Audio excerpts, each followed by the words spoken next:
Hi guys, gandang hapon. Dito na ako sa DMCI Irawan.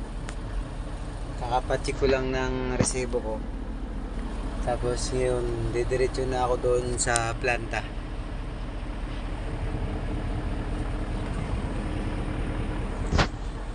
Trailer pa rin dala ko. Yan, lulusong ako dyan sa ano na yan. Samahan niyo ako guys hanggang doon sa diskargan.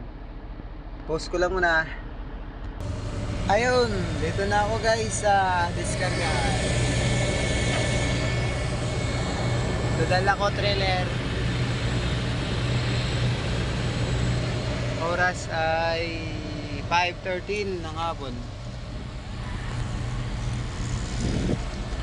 Salamat guys, bye bye sa lahat ng nanonood. Maraming salamat po. Suot lang ako ng helmet. Bye bye.